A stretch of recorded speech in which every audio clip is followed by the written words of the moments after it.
এরপরে বিশ্বনবী বললেন জুমার দিন দোয়া করলে কবুল হয়। এমন একটা সময় আছে জুমার দিনে, ওই সময়ে যদি বান্দা আল্লাহর কাছে কিছু চায়, সেটা না দিয়ে খালি হাতে আল্লাহ বান্দারে ফিরাইয়া দেয় না। সেটা কখন? অনেক ইখতিলাফ আছে, বেশিরভাগ মুহাদ্দিসিন বলেছেন জুমার দিন আসরের নামাজের পর থেকে মাগরিবের আগ পর্যন্ত, বিশেষ করে মাগরিবের আগের আধা ঘন্টা, এই সময় আল্লাহর কাছে বান্দা যদি কিছু চায়, এই দোয়া আল্লাহ ফিরিয়ে দেয় না। এই 15টা সুন্নাত কালকে আমল করা যাবে তো? এদিনে বিশ্বনবী রোজা রাখতেন, সোমবার বৃহস্পতিবার সুযোগ হলে রোজা রাখবেন। যারা রোজা রাখবে তাদের জন্য ইন দ্য ডে অফ জাজমেন্টে আল্লাহ স্পেশাল একটা গেট বানাবে জান্নাতে ঢোকার জন্য। ওইটার নাম হচ্ছে রাইয়ান। মান দাখালাহু লাম ইয়াজমা আবাদা।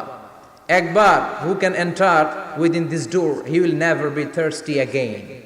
একবার যে এই দরজা দিয়ে জান্নাতে ঢুকতে পারবে, আজীবনের জন্য তার গলার তৃষ্ণা মিটে যাবে। সুবহানাল্লাহ। তো এই রাইয়ান দরজা দিয়ে ঢুকতে হলে আমাদেরকে মাঝে মাঝে সুন্নাত নফল রোজা রাখার অভ্যেস করতে হবে। রাজি আছেন তো? অনেক মুরব্বীরা রাখতে চায়, তো রাখতে চায় কিন্তু নিয়ম জানে না। অনেকে শুধু শুক্রবারে রোজা রাখে, এটা মাকরু। শুধু শুক্রবারে রোজা রাখা মাকরু, শুধু শনিবারে রোজা রাখা মাকরু। সুন্নাহ হচ্ছে সোম আর বৃহস্পতিবার। বিষ্ণুনবী সোমবার রোজা রাখতেন। সুইলা আন ইয়াউমিল ইসনাইন, নবীকে জিজ্ঞেস করা হলো, নবী সোমবারে রোজা রাখেন কেন? বিষ্ণুনবী বলেন ফিহি উলিদতু, এদিনে আমি জন্মগ্রহণ করেছিলাম, তাই শুকরিয়া স্বরূপ রোজা রাখি। তো আজকে হচ্ছে ইয়াউমুল খামিস, মানে বৃহস্পতিবার, কিন্তু আজকে মাগরিবের পর থেকে, সূর্য ডোবার পর থেকে যে রাতটা শুরু হয়েছে, রাতটা কিসের রাত? জুমার রাত। এজন্য আমি সূরাতুল জুমা থেকে একটি আয়াত তেলাওয়াত করেছি। এই আয়াতের আলোকে জুমার দিনের ফজিলত, জুমার দিনের status, importance and significance in our life, in our social life, এ নিয়ে আমরা কিছু কথা বলবো। এবং জুমা কেন্দ্রিক আমাদের মধ্যে কিছু মিস আন্ডারস্ট্যান্ডিং, মিস ইন্টারপ্রিটেশন আছে, মিসকনসেপশন আছে, এগুলো নিয়ে আমরা কিছু কথা আজকে শুনবো আমলের নিয়তে। কিসের নিয়তে? সবাই কি একমত? ইনশাআল্লাহ। তাহলে এই প্রতি মুহূর্তকে কিয়ামতের ময়দানে আল্লাহ তাআলা মিজানের পাল্লায় রাখা হলে এটা উহুদ পাহাড়ের সমান ভারী করে দিবে। আর যদি আমলের নিয়ত না থাকে, 1 ঘন্টা 1.5 ঘন্টা চলে যাবে, আমল নামায় এটার কোনো ওজনই হবে না। এজন্য যারা আসছেন সবাই শুরুতে নিয়ত খালেস করে নেন, যে যতক্ষণ শুনবো আমলের নিয়তে শুনবো। আর মাঝখান দিয়ে ওঠা বসা করবেন কারা কারা, এখনই একটু হাত তুলেন দেখি। 2-1 তুলছে ভুলে। আচ্ছা, কেউ উঠবেন না তো? কথা দিছেন? ওঠা বসা করাটা আমি পছন্দ করি না। খুব অল্প কয়েক মিনিট কথা বলবো, কিন্তু যতক্ষণ বলবো আমরা মনোযোগ দিয়ে শুনবো। ইনশাআল্লাহ পড়েন। ইনশাআল্লাহ। আরো জোরে ইনশাআল্লাহ। ইনশাআল্লাহ। তো আজকে আমরা যে সূরাটা থেকে কথা বলবো, সূরার নাম সূরাতুল জুমআহ। সূরার নাম কথা কয় না? জুমআহ, সূরাতুল জুমআহ। আরবি শব্দ বের করার একটু চেষ্টা করবেন, করতে করতে মুখটা নরম হয়ে আসবে, তখন আরবি শব্দ বেরোবে। ইংরেজি শব্দ, হিন্দি শব্দ বলতে বলতে আরবি বেরোয় না আমাদের। হিন্দি কইতে গেলে সব মুখস্থ। এখন বাংলার চেয়ে আমাদের ছেলেপেলারা হিন্দি বেশি জানে, ঠিক কি না? যে বাংলা ভাষার জন্য আমাদের সালাম সালাম হাজার সালাম, ওই বাংলা ভাষারে ভুলে আমরা এখন হিন্দি ঢুকাইছি। তুজে দেখা তুহে জানা সানাম, সব মুখস্থ বলা বানবো। দুম্মা চলে দুম, আছে না নাই? আল্লাহ হেফাজত কর। তো আজকে যে সূরা থেকে কথা শুনবো, সূরার নাম সূরাতুল জুমআহ। সূরার নাম সূরাতুল জুমআহ। বলেন সূরার নাম কি? সবাই বলেন সূরাতুল জুমআহ। আবার বলেন সূরাতুল জুমআহ। এই তো হয়ে গেছে। I consider this program as a class. Class মনে করি। I consider this tafsir as a class. তো উত্তর করতে হবে। টিচার প্রশ্ন করলে কি করতে হয়? উত্তর করলে আমরা কিছু শিখে যেতে পারবো। ইমানের একটা চেতনা লাগবে। ঘুমায় পড়লে হবে না। ঘুমায় থাকে যারা, ওই শ্রোতাদেরকে আমি বক্তব্য শোনাই না। আমি বক্তব্য শোনাই যারা জেগে থাকে, যাদের ইমান জ্বলে ওঠে, ঠিক কি না? যে ইমান প্রয়োজনে জ্বলে ওঠে না, যে ইমান সত্য ন্যায়ের কথা বলে না, যে ইমান প্রয়োজনে জ্বলে ওঠে না, যে ঈমান সত্য ন্যায়ের কথা বলে না, যে ঈমান বাস্তবে নাই, যে ঈমান অন্তরে নাই, মুখে শুধু ফাঁকা বলি, কি করে তারে বলো ঈমানে বলি, কি করে তারে বলো ঈমানে বলি, কি করে তারে বলো ঈমানে বলি, ঠিক কি না? যে ঈমান দিন কায়েমের আন্দোলনের ধার ধারে না, যে ঈমান পোশাকধারী কোরআন হাদিস তাও পড়ে না, যে ঈমান খাজার নামে মাজার গড়ে ফুলুস কামায়, আছে আছে রাজা মেয়ারে নাই আছে, এগুলোর সাথে আমাদের কোনো সম্পর্ক না। কবরে পড়ে থাকা ব্যক্তির কাছে কিছু চাওয়া যাবে না, চাইতে হবে একজনের কাছে, তিনি কে? আল্লাহ।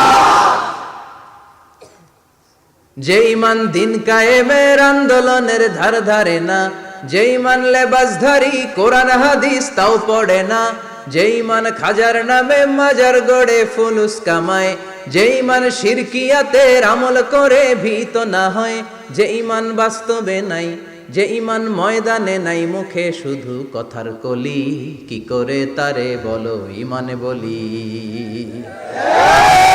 কি করে তারে বলো ঈমানে বলি, কি করে তারে বলো ঈমানে বলি, ঠিক কি না? এজন্য মুমিন জ্বলে উঠবে আপন শক্তিতে। এখন রবির এরা কয় জ্বলে উঠুন আপন শক্তিতে, আপন শক্তিতে জ্বলে উঠবে ইমানদারেরা ইমানের তেজে। চিল্লায় বলেন ঠিক কিনা? সূরার নাম সবাই বলেন আরো জোরে, সূরাতুল জুমআ। এটা মাদানী সূরা। কি সূরা? মাদানী সূরা। বিশ্বনবীর লাইফের দুইটা ইনিংস, একটা মাক্কি ইনিংস আর একটা মাদানী ইনিংস। মাক্কি ইনিংস 13 বছর, কয় বছর? মাদানী ইনিংস 10 বছর, কয় বছর? মনে থাকবে? এটা বিশ্বনবীর সেকেন্ড ইনিংসে নাজিল হয়েছে। সুবহানাল্লাহ কইবেন না? সুবহানাল্লাহ। মাদানী ইনিংসে নাজিল হয়েছে এই সূরা, মাক্কি ইনিংসে নয়। বিশ্বনবীর মাক্কি জীবন আর মাদানী জীবনের কিছু পার্থক্য আছে। মাক্কি জীবনে বিশ্বনবী খুব নীরব ছিলেন, চুপিসারে তাওহীদের কথা বলতেন। মাক্কি জীবনে বিশ্বনবী সবচেয়ে বেশি ফোকাস দিয়েছেন তাওহীদের প্রতি। কিসের প্রতি? তাওহীদেরই মুর্শিদ আমার মুহাম্মাদের নাম বলো, মুহাম্মাদের নাম, আল্লাহর নাম জপলে বুঝতে পারি আল্লাহরই কালাম বলো, মুহাম্মাদের নাম। ওই নামেরই রশি ধরে যাই আল্লাহর পথে, ওই নামেরই ভেলায় চড়ে ভাসি নূরের স্রোতে, ওই নামের বাতি জেলে দেখি আরশের মুকাম বলো, মুহাম্মাদের নাম। তাওহীদেরই মুর্শিদ আমার মুহাম্মাদের নাম বলো, মুহাম্মাদের নাম। পড়েন আল্লাহু আকবার। মাক্কি ইনিংসের কর্মসূচি ছিল তাওহীদ, ছিল রিসালাত, ছিল আখিরাত, এগুলোর কথা বিশ্বনবী বুঝিয়েছেন। আর মাদানী ইনিংসে বিশ্বনবী সশস্ত্র সংগ্রাম করেছেন। ইসলাম শান্তিপূর্ণ ঠিক আছে, কিন্তু ইসলামের পিঠ যখন দেয়ালে লেগে যায় তখন ইসলামেরও সামনে বাড়ানোর দরকার আছে না নাই? যে ঈমান প্রয়োজনে জ্বলে ওঠে না, জ্বলে উঠেছিলেন বিশ্বনবী আপন শক্তিতে, ঠিক কি না? তো এটা মাদানী ইনিংসের সূরা, এটা মাক্কি জীবনের সূরা নয়। আমরা এই সূরার আলোকে আজকে শোনার চেষ্টা করব যে জুমার দিনের, জুমার সালাতের এত গুরুত্ব কেন। বিশ্বনবী জুমার দিনকে বলেছেন ঈদের দিন। কিসের দিন? কথা বলেন। আমাদের দুইটা ঈদ আছে না?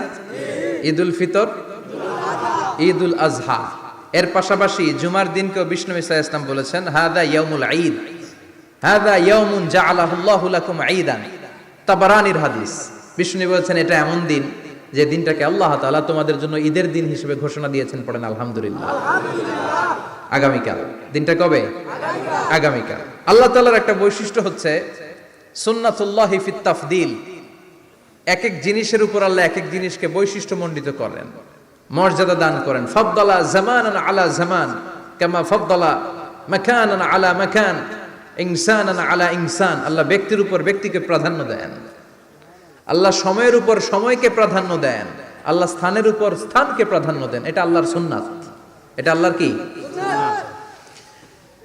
সুন্নাতুল্লাহি ফিত তাফদীল, ফাদ্দালা জামানান আলা জামান কামা ফাদ্দালা মাকানান আলা মাকান, ইনসানান আলা ইনসান। পৃথিবীর সব মানুষগুলো এক রকম নয়, এক মর্যাদার নয়। আবার লক্ষাধিক নবী আল্লাহ দুনিয়ায় পাঠিয়েছেন, সব মর্যাদার, সব নবীর মর্যাদাগুলো কি সমান নাকি?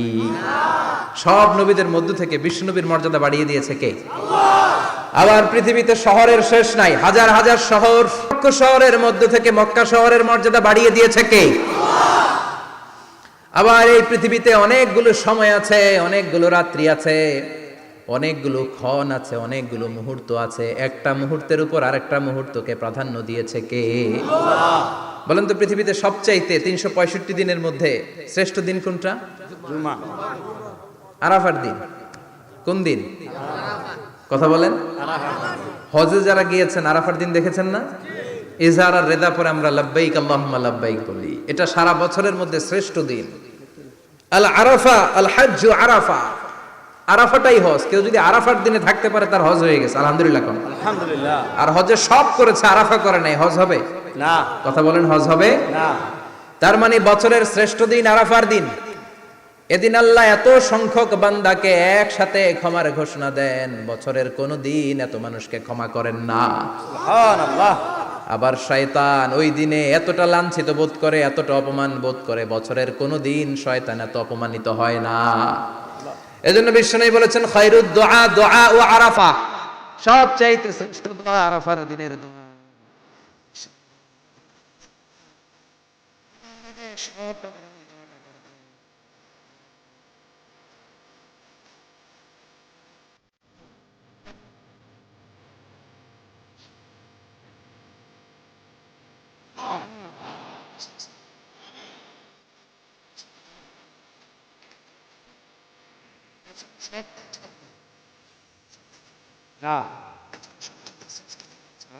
কোন দিন? এবার বলেন, বছরের সবচেয়ে শ্রেষ্ঠতম রাত কোনটা? কদরের রাত। ইন্না আনজালনাহু ফি লাইলাতিল কদর। ইন্না আনজালনাহু ফি লাইলাতিল কদরি ওয়া মা আদরাকা মা লাইলাতুল কদর। লাইলাতুল কদরি খায়রুম মিন আলফি শাহর। হাজার মাসের চেয়ে সেরা। ওই রাতে ইবাদত করলে, হাজার মাস যাবত ইবাদত করলে যেই সওয়াব, ওই পরিমাণ সওয়াব আমলনামায় তুলে দিবে কে? আল্লাহ। শ্রেষ্ঠ রাত, কদরের রাত। এবার বলেন, বছরের সবচাইতে শ্রেষ্ঠতম মাস কোনটা? রমজান মাস। শাহরু রমাদান আল্লাযী উনজিলা ফীহিল কুরআন। যে মাসে কোরআন নাজিল হয়েছে, এই মাসের চেয়ে শ্রেষ্ঠ কোনো মাস থাকতে পারে? চিল্লায় বলেন, থাকতে পারে? তার মানে বছরের শ্রেষ্ঠ দিন আরাফার দিন, বছরের শ্রেষ্ঠ রাত কদরের রাত, বছরের শ্রেষ্ঠতম মাস রমজান মাস। এবার বলেন, সপ্তাহের মধ্যে শ্রেষ্ঠতম দিন কোনটা? বিশ্বনবী বললেন, সাইয়্যিদুল আইয়াম, leader of the all days in the week. সপ্তাহের যতগুলো দিন আছে, 7টা দিনের সর্দার হচ্ছে ইয়াউমুল জুমা, জুমার দিন। চিল্লায় পড়েন আল্লাহু আকবার। তার মানে বছরের শ্রেষ্ঠ দিন আরাফার দিন, বছরের শ্রেষ্ঠ রাত কদরের রাত, শ্রেষ্ঠ মাস রমজান মাস। আর 7 দিনের মধ্যে শ্রেষ্ঠতম দিন হচ্ছে জুমার দিন। কোন দিন? জুমার দিন। এই সূরাতুল জুমা নিয়ে আমরা কথা শুনবো ইনশাআল্লাহ। বলেন ইনশাআল্লাহ। এটা সাধারণ দিন নয়। ফিহি খালাকাল্লাহু আদম। কালকের এই দিনটায়, এই জুমার দিনে আল্লাহ তাআলা সাইয়েদনা আদম আলাইহিস সালামকে তৈরি করেছে। সুবহানাল্লাহ। বিশ্বনবী বলেন, লাম্মা খালাকাল্লাহু আদম ওয়া কানা তুলুহু 60